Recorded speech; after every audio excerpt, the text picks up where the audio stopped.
What's the first thing you do when you wake up? Is it checking on your credit score? Didn't think so. At Chime, that's exactly what they do. With their secured Chime Credit Builder Visa credit card, you can start to build credit with your own money. Chime reports your payments to credit bureaus to help you build credit over time. Their members see an increase of 30 points on average. All of this with no annual fees, large security deposits, or credit checks to apply. I love how easy Chime makes it to improve your credit score. So start your credit journey with Chime. Sign up only takes 2 minutes and doesn't affect your credit score. Get started at chime.com/ratchet. That's chime.com/ratchet. The Chime Credit Builder Visa credit card is issued by Stride Bank North America, pursuant to a license from Visa USA. Chime checking account and $200 qualifying direct deposit required to apply for the secured Chime Credit Builder Visa credit card. Regular on-time payment history can have a positive impact on your credit score. Impact to score may vary, and some users' scores may not improve. Out-of-network ATM withdrawal fees may apply, except at MoneyPass ATMs in a 7-Eleven or any Allpoint or Visa Plus Alliance ATM. February is the month of love. That's why I'm so excited about today's sponsor, Let's Get Deep. Whether it's Valentine's Day, a date night, or a game night with your friends, Let's Get Deep is literally the hottest game for couples that you've probably ever seen. And it's all over TikTok and Instagram. From the creators of What Do You Meme, Let's Get Deep is so easy and fun to play. It's pretty simple. You take turns asking each other fun, deep, and sexy questions from 3 decks of cards with 3 levels of intimacy: icebreaker, deep, and deeper. Get ready to take things to the next level. The questions range from things like, what's your go-to snack at the movies? To what's your biggest turn on? To if you had to give up one sex position forever, which one would it be? I love this game. You'll find out all sorts of things about your friends or your person that you never knew. If you really want to spice things up, you may also want to grab the After Dark expansion pack, which is filled with 200 extra spicy cards. It'll be the climax of your date night, if you know what I mean. You may just want to play this one in the bedroom to save yourself a trip. It's time to put down the phone and get to know your person better. Whether you are dating, married, friends with benefits, or you're still trying to seal the deal, this game can bring you closer together. Let's Get Deep is perfect for an intimate setting or for a party. And you're in luck because we have an exclusive offer for our listeners. For a limited time, get 20% off with the code RATCHET when you go to whatdoyoumeme.com/let'sgetdeep. That's whatdoyoumeme.com/let'sgetdeep and use code RATCHET. Again, to get 20% off, go to whatdoyoumeme.com/let'sgetdeep and use code RATCHET. So let's get deep, literally. With Masterclass, you can learn from the world's best minds anytime, anywhere, and at your own pace. You can learn how to build a fashion brand with Diane von Frostenberg. Improve your music curation and DJing skills with help from Questlove. Or learn acting from Helen Mirren. I highly recommend you check it out. Get unlimited access to every class. And as a Ratchet and Respectable listener, you get 15% off an annual membership. Go to masterclass.com/ratchet now. That's masterclass.com/ratchet for 15% off Masterclass. Ladies and gentlemen, boys and girls, and those who don't identify as either, you are listening to Ratchet and Respectable with Demetria L. Lucas. Yo, we came so close to not having a podcast today, and I was really upset about it because my contract for the new podcast, like an offer is out, the deal is closed, but I haven't actually signed it yet. I was going to have to call my production team and be like, so, hey, about today's episode, last minute, I'm not going to make it, and the advertisers are going to be pissed. Y'all, I knew when I decided to come to Johannesburg, I did my research for here just like I do every other place. I knew of the concept of load shedding. In short, Johannesburg has a very old energy grid that needs to be upgraded, and it's not able to supply enough electric to all of the people that need it. So they do essentially rolling blackouts throughout the city. So I was aware that this existed. I was like, okay, load shedding. Like, how bad could it be? A couple times a week, you don't get power. Okay. I read that there was an app. And so you find out in advance where you won't have power. And so you just schedule your life around this time. And I was like, okay, 2-3 times a week for a couple hours, I won't have power. Y'all, I've been here for 36 hours. The power has gone out 3 different times. It just came back on. And when I say just came back on, I'm recording this podcast at 8:39. The power came back at 8:30. Most of the day, I went to the mall, huge mall, gigantic mall, good mall at that. Reminds me very much of like Atlanta. Johannesburg is very similar to Atlanta, with the decadent restaurants of LA, but definitely the black people like Atlanta and they stunt like New York. I made that observation 10 years ago and it still holds true. And the men are forward like West Indians in Brooklyn. It's an interesting place. I'm really enjoying myself. Now that I figured out, like, very basic things like electricity, I had to go buy this thing called a UPS. I don't even remember what it stands for, but I wanted to get a generator because I know I needed a backup battery supply in order to, have electricity when the power keeps going out. And everybody was like, no, get an inverter. I'd never heard of inverter before yesterday. And then the inverter people were like, yeah, you can do an inverter or a UPS. A UPS is essentially like a large battery pack. I paid a small fortune for it.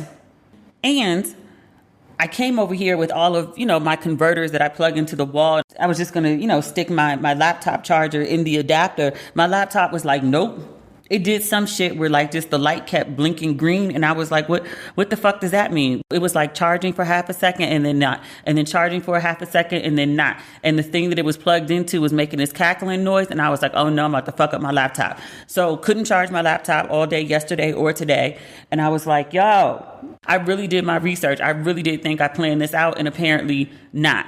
But fair enough. I was able to go to the mall today and get fixes for most everything. I bought the UPS thing, and then I have like an extension cord because the UPS, I can only charge one appliance at a time. So I got an extension cord that goes into the UPS, and the UPS lasts, I got like a decent one. The UPS lasts for, I think, 6 hours to charge a laptop, and the power only goes out in 2-hour increments or sometimes 4. So at least I can have my laptop charged. The Wi-Fi never goes out. Even when the power goes out, the Wi-Fi has a backup, so it stays on. What else did I get? Oh, I had to get an industrial size flashlight. Y'all, I came home. The power was off, so my apartment is super dark. I've only been here for one night, so I'm still like learning my way around the apartment. I had to drop all my stuff at the door and then dig in my bag to get the flashlight out. And I was like, please tell me this thing is so pre-charged. I'm walking around from room to room holding this industrial strength flashlight like I'm on a camping trip or some shit. Meanwhile, I'm in a very ritzy part of the city. From what I read, it's like the most expensive square mile in Africa. And just so you know that I'm not trying to like flex, I paid the same thing that I paid for my loft in LA for a 2-bedroom with panoramic views of the city. It's a dope condo too. There was something else I had to get. Oh, some more wall adapters, because the ones I got, it's a different electrical current from America in South Africa. It's not just an adapter. It has to like convert the electricity too. And then something about like, because the power keeps going on and off, something to protect the electronics from power surges. Like it's an ordeal. It's an ordeal. And then shit that could be very, very simple is very, very complicated because they need everything operates off of SMS, and they only SMS the South African number. So like the whole time I was in Ghana, I never bothered to get a Ghana number because I just operated off of my American SIM card, and I was fine. It's an extra $100 a month. Everyone from America can text me. Everyone in West Africa can WhatsApp me. Like it was fine. But here, like I was trying to order groceries earlier today because I need water and I don't want to carry cases of water back to my apartment. So I was trying to order my groceries just to, cut down on all the errands that I had to run. And everything was fine until they were like, oh no, we only accept South Africa SMS. And I was like, are you kidding me? So then I had to add that to the list of things to do today. Luckily I had a backup phone. Remember that Samsung that I bought before I went to Ghana? It literally sat basically in storage in Ghana. I've never used the thing, never taken a single picture on it, but I had to go get a SIM card for it earlier today. So now I have officially a South African number so I can operate in this new land. I told y'all I hate day 1 and day 2. And basically the first 7 to 10 days, because it's not fun. It's just setting up a new life and doing all the logistical stuff I hate doing. I'd rather just record the podcast or write or gallivant or any of those things. So, yeah. But so far, so good. I haven't really done much since I got here. I went to dinner last night because I had absolutely no food in my refrigerator. And I landed at, 9:15 in the morning. And somewhere around 8:30, I was like, did I eat today? And then realized I hadn't. So there's a restaurant in the basement of my building, which is also apparently a lounge. But I went down to the restaurant and I intentionally sat where everyone was crossing paths to go to the lounge area where there was a DJ and such. So the last time I was in South Africa was, 10 years ago? The first time I came here, it was my first trip to the continent. And I came with my then boyfriend, who became my husband, now my ex. We came here together. And in the following year, I came by myself to stay with the same person that he and I had come to visit, my friend Stephanie. And I don't remember the guys being attractive. In my head, in private conversations with my friends, I had been talking about, I don't know if I'm going to be able to date in South Africa because I really, just don't find the men attractive. But last night, I'm sitting at the restaurant. In 45 minutes, 2 9s walked by, 2 8s, and nothing below a 7. And I was like, holy shit.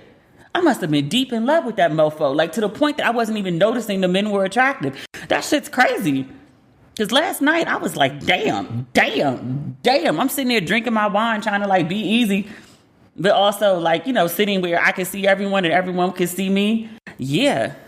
And then I went to the mall today. It's a gorgeous mall. They have everything here.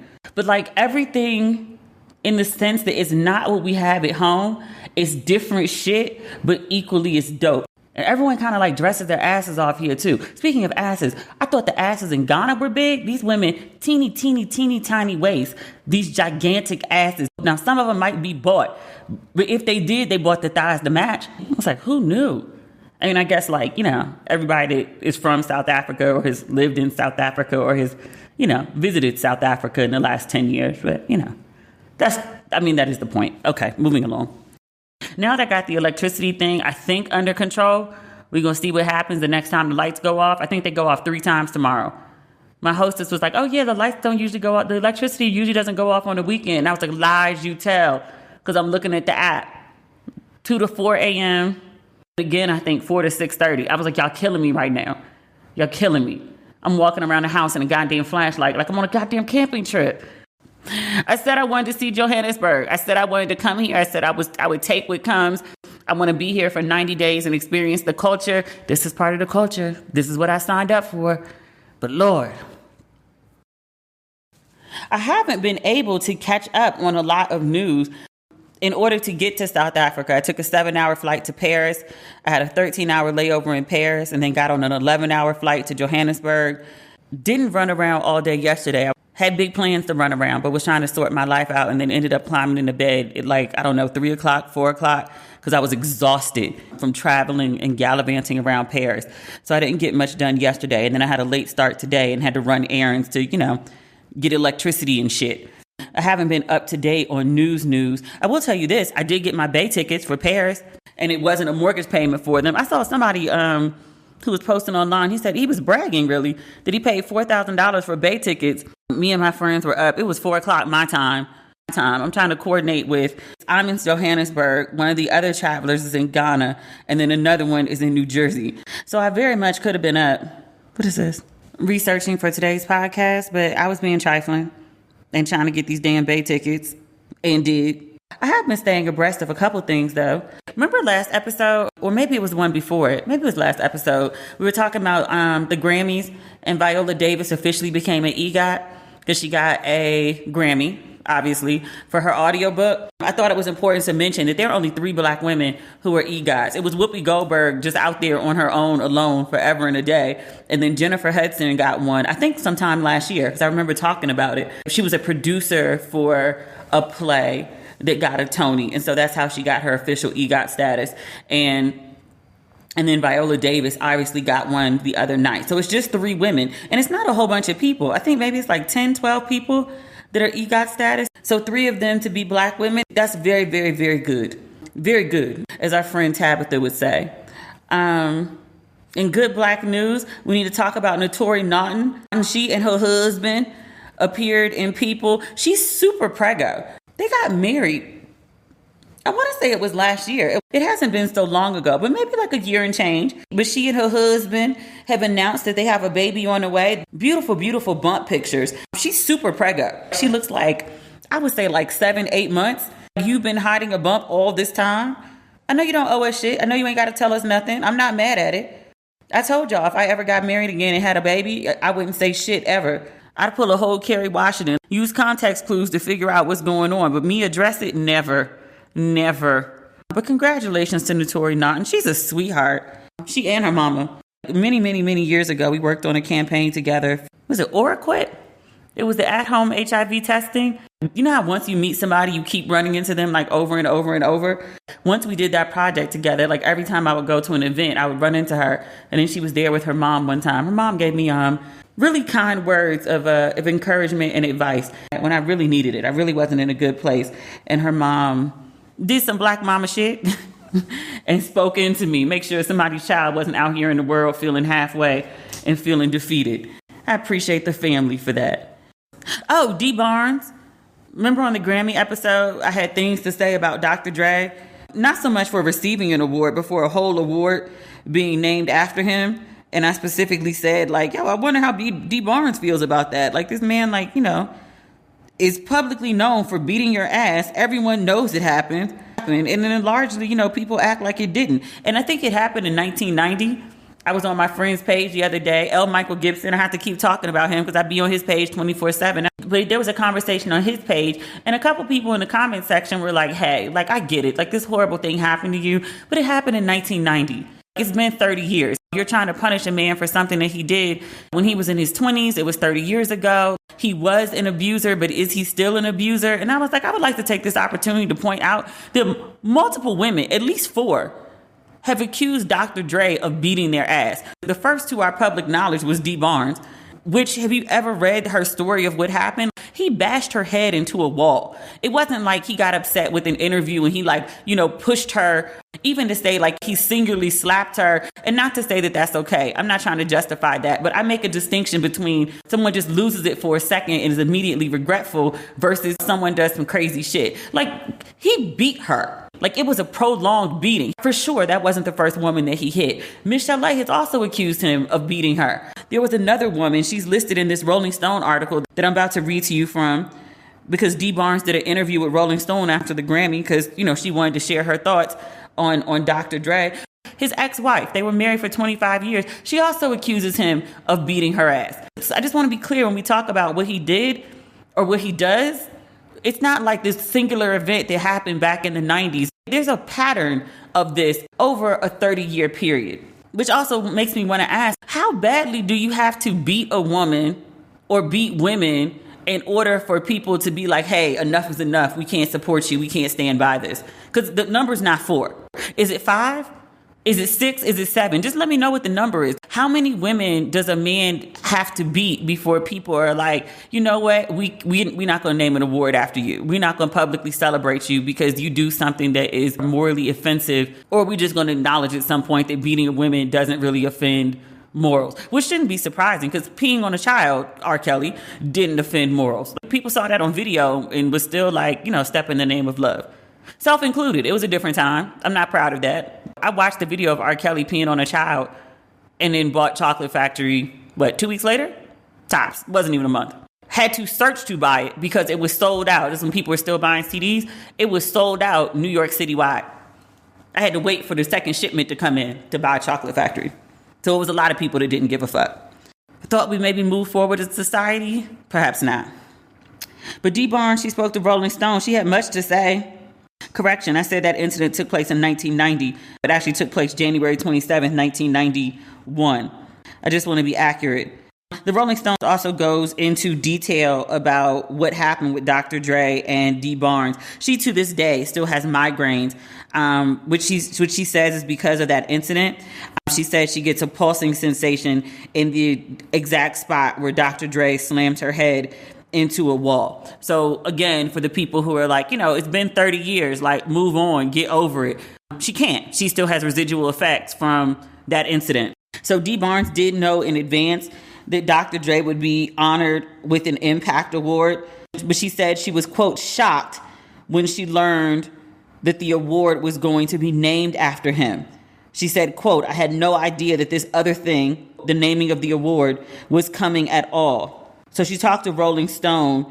I'm not going to read the whole thing. It's really lengthy, but I want to share with you some excerpts that are, I think, notable of Dr. Dre. She said, quote, everybody wants to separate the art from the artist, and sometimes that's just not possible. Most people without a knowledge of Dr. Dre's history are going to say, oh, he must deserve that. He must be such a great person for them to put an award in his name. She continues, but they named this award after an abuser. It wasn't just a 1 or 2 time thing. These are choices. The first time, it's maybe a mistake. The second time, okay. The third time, it's a choice. But to name an award after someone with that type of history in the music industry, you might as well call it the Ike Turner Award. She also says that she's been blacklisted from the industry. She says, quote, for the longest time, I was like, that's not what's happening. It's not that. I've had plenty of people who will support me privately, but don't want it to be publicly known because of their business associations, dealings, or whatever. She says of Dr. Dre, because people always ask her, what do you want out of this whole situation? You're still upset. You still talk about this. And she says, quote, when I think of what atonement looks like for Dre and me, I think of a missed opportunity where we could have sat down together on camera and hashed it out. I think that would have begun a journey of healing. I've put out the olive branch. Black women and grace, you know how we are. It wasn't accepted. But I think that's going to be the only thing to turn the tide, so to speak, if we have a come to Jesus moment in person, in public, because everything happened publicly, it's got to have closure publicly. I think that would be amazing. I think that that's not a large ask. I think that's incredibly reasonable. I also think that's incredibly far-fetched and it's never going to happen. Earlier this week on the podcast, I asked, can we name a man in hip hop who this award could have been named after that isn't problematic? And 2 names kept coming back. It was Will Smith and LL Cool J. I agree with both. Even Will Smith post-slap, I'm fine with. And somebody wrote into me. They were like, why does it have to be a man? Like, why can't it be a woman in hip hop? I think it could be a woman in hip hop. If I had my choice, I might choose a woman. I know America like I know America. Ain't no way they want to name a hip hop award after a woman. It just weren't. Not for the Grammys. It just wasn't going to happen. Last but not least, I want to share this part of what she said. Dee Barnes continued. She says, quote, I'm not the bad guy, but I am made into the villain. Very much like how they did Megan Thee Stallion during the trial against her attacker, Tory Lanez. I watched what happened to my little sister, Megan, and it was just heartbreaking to me because we have not changed in all these years. I said it before this article came out. I said it on the podcast episode earlier this week. I'm with Dee Barnes. When I heard the award was named for Dr. Dre, I was like, are you kidding me right now? Are you kidding me? Are you kidding me? They weren't. A lot of missteps with the Grammys, Beyonce being one of them. But this Dr. Dre one, I think, is even more fucked up. Y'all know he beats women and nobody cares because he makes dope beats. Really? Yes, really. So we all know how ExpressVPN protects your privacy and security online, right? But here's something you might not know. You can also use ExpressVPN to unlock movies and shows that are only available in other countries. If you're like me and you've run out of stuff to watch on Netflix, this will change your world. This whole week, I've been using ExpressVPN to binge The Office on UK Netflix. It's so simple to do. I just fire up the ExpressVPN app, change my location to the UK, refresh Netflix, and that's it. ExpressVPN lets you control where you want sites to think you're located. You can choose from almost 100 different countries. So just imagine all the Netflix libraries you can go through. Love Korean dramas? Use ExpressVPN to parasite off South Korean Netflix. But it's not just Netflix. ExpressVPN works with any streaming service. Hulu, BBC iPlayer, YouTube, you name it. There are hundreds of VPNs out there, but the reason I use ExpressVPN to watch shows is because it's ridiculously fast. There's never any buffering or lag, and you can stream in HD, no problem. ExpressVPN also works on all your devices, phones, media consoles, smart TVs, and more. So you can watch what you want on the big screen or on the go. So if you want to get access to hundreds of new shows, go to expressvpn.com/ratchet right now. And you can get an extra 3 months of ExpressVPN for free. That's expressvpn.com/ratchet. expressvpn.com/ratchet to learn more. What's the first thing you do when you wake up? Is it checking on your credit score? Didn't think so. At Chime, that's exactly what they do. With their secured Chime Credit Builder Visa credit card, you can start to build credit with your own money. Chime reports your payments to credit bureaus to help you build credit over time. Their members see an increase of 30 points on average. All of this with no annual fees, large security deposits, or credit checks to apply. I love how easy Chime makes it to improve your credit score. So start your credit journey with Chime. Sign up only takes 2 minutes and doesn't affect your credit score. Get started at chime.com/ratchet. That's chime.com/ratchet. The Chime Credit Builder Visa credit card is issued by Stride Bank North America, pursuant to a license from Visa USA. Chime checking account and $200 qualifying direct deposit required to apply for the secured Chime Credit Builder Visa credit card. Regular on-time payment history can have a positive impact on your credit score. Impact to score may vary, and some users' scores may not improve.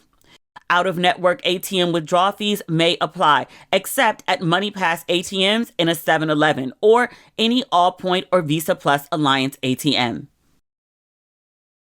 Folks been speaking up about wrongdoings all week. Gina Prince Bythewood, was she the director for the Woman King? But she had some things to get off her chest as well.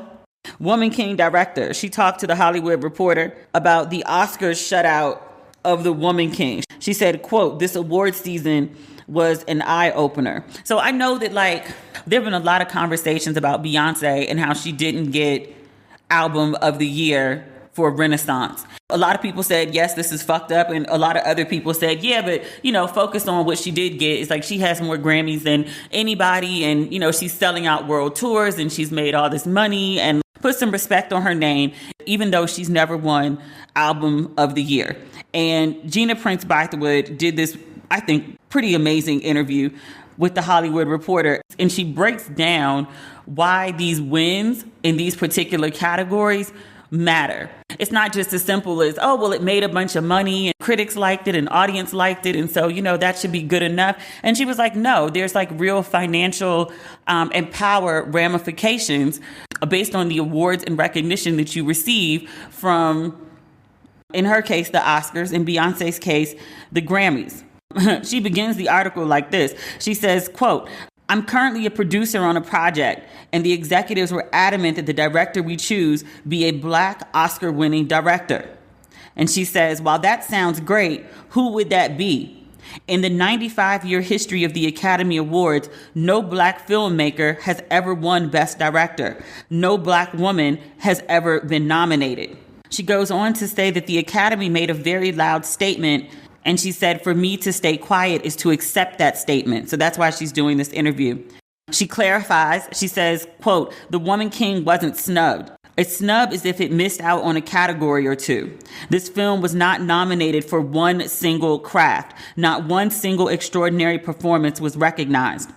And when has that happened for a successful film that hit all the so-called markers?" Let me go back because I skipped a piece in the article as I was scrolling. She outlines the wins of the Woman King. She says they had an A+ cinema score, which only 2 other films achieved in 2022. She said they had a 94% fresh score on Rotten Tomatoes. She said, "We're going to pass $100 million at the global box office, which is groundbreaking and historic. Sales on video on demand and DVD are great. So our film made money and clearly had a cultural impact. But no Oscar nomination, not one." And she asked, quote, "When has that happened for a successful film that hit all the so-called markers? It's not a snub. It's a reflection of where the Academy stands and the consistent chasm between Black excellence and recognition. And sadly, this is not just an issue in Hollywood, but in every industry." Something very similar came up with Beyonce. It was the voters for the Grammys. Let me look this up real quick. Even when I think I'm off, I'm on. I'm remembering snippets of conversation. Because I remember there was an article. Oh, there was an article in Variety. Here we go. They interviewed Grammy voters about like how they made their choices. And everyone has been up in arms about Beyonce not winning album of the year. They explained it. One of the voters they spoke to, they explained why they didn't vote for Beyonce. And they said the fact that every time she does something new, it's a big event and everyone's supposed to quake in their shoes. Basically, they're saying that Beyonce's too big. Another person, this was a 30-something female singer, she said she didn't vote for either Adele or Beyonce in any of the top categories. She said, I love Beyonce's album and have been a fan of Adele, but I feel like they've already won a lot of Grammys. What? It's like you're punishing them for being too good. Black women just can't catch a break, man. She goes on to describe her experience during the award season. This would have made me want to punch somebody in the face. She says, I was struck by the Academy members who simply didn't want to see the film.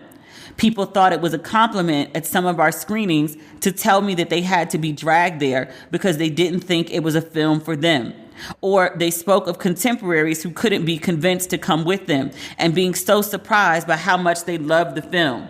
To hear that over and over, it's tough to stomach.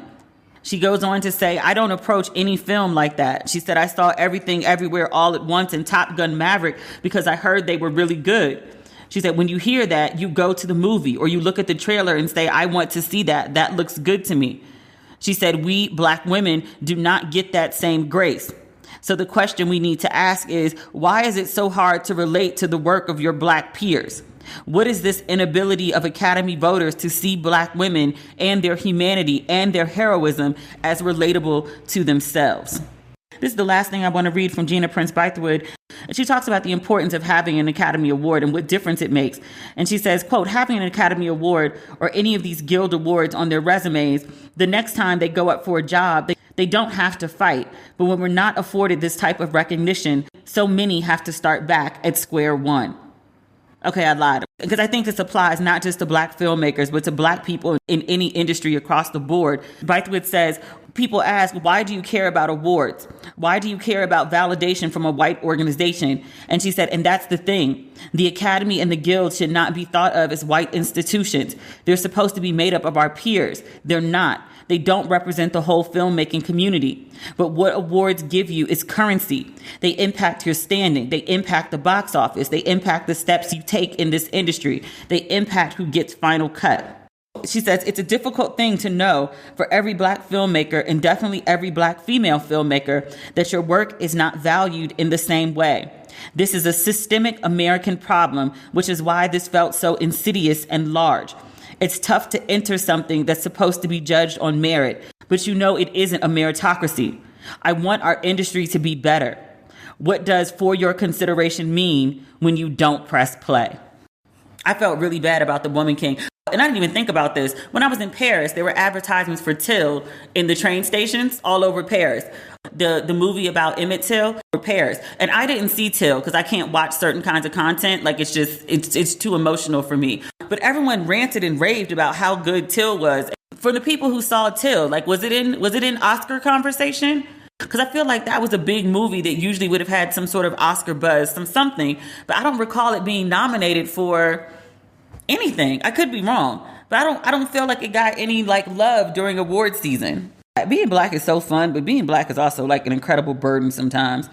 Dealing with shit like this, like Gina said, the systemic racism, it just never ends. It invades every portion of your life. It's fucking annoying. Doesn't quite scratch the surface.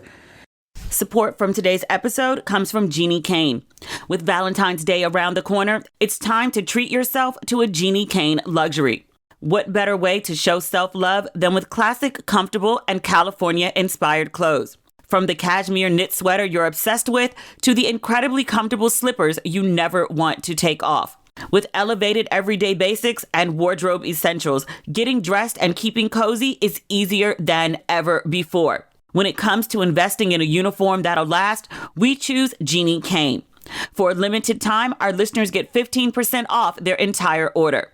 Go to jennikayne.com and use the code RATCHET to get 15% off. Now, I love Jenni Kayne's clothes. Whenever I wear their best-selling cocoon cardigan, I get so many compliments. I'm not the only one that likes Jenni Kayne. Simple, stylish, cozy, and chic, Jenni Kayne is the modern minimalistic style that makes you feel as good as you look. Whether I'm dressing for work, errands, or a night on the town, Jenni Kayne is my go-to for effortless everyday outfitting. Find your forever pieces at jennikayne.com. Listeners get 15% off your first order when you use code RATCHET at checkout. That's 15% off your first order at JENNIKAYNE.com. Promo code RATCHET. Treat yourself because you deserve it. With Masterclass, you can learn from the world's best minds anytime, anywhere, and at your own pace. You can learn how to build a fashion brand with Diane von Furstenberg. Improve your music curation and DJing skills with help from Questlove. Or learn acting from Helen Mirren. With over 2,500 classes from a range of world-class instructors, that thing you've always wanted to do is closer than you think. I started taking Masterclass about 5 years ago now. There were classes on screenwriting from Shonda Rhimes and Aaron Sorkin, and that was my introduction to the business. I was blown away by all that I learned from those classes. Masterclass offers cinema quality classes that give you unparalleled access to a renowned instructor. Lessons range from specifically showing you how to execute a technique to an instructor's insights about their craft that can be translated across many fields and disciplines. You can learn how to write anything from a book or screenplay to just a letter. You can learn how to make a dinner worthy of a Michelin star or just how to make really good scrambled eggs. With over 150 classes taught by the instructors you know and love, whatever you're interested in, there's a class for you. I highly recommend you check it out. Get unlimited access to every class. And as a Ratchet and Respectable listener, you get 15% off an annual membership. Go to masterclass.com/ratchet now. That's masterclass.com/ratchet for 15% off Masterclass. Last but not least for today, we need to talk about TJ Holmes and Amy. I read in the Daily Mail that TJ Holmes is quote and unquote distraught about people calling him a predator. I read something the other day. There was a fourth woman who came out. And by fourth, I mean like there was the Indian lady who dated him. And then there was like the woman who told the story about the 24-year-old. And then I want to say there was another woman who did like a first person essay and was like, I too dated TJ Holmes. I was like, how did any work get done in this office? But I'm reading this story on the Daily Mail. An unnamed source told the New York Post. They said he's distraught, completely distraught. He has a daughter. He hates that he's been painted as this predator. The source says you'd never suspect anything was going on, but apparently the weight of his own actions is now taking a toll. The fourth woman that I just spoke about, there was a story in The Cut. It talked about the, quote, lewd cultural atmosphere at ABC News, which included another account of Holmes' alleged tryst with lower-ranking staffers. A woman identified in the piece by the pseudonym Sasha said that she and Holmes used to have sex in his office when she was an associate producer working the overnight shift. Damn. There was also another story about them that's been circulating all week.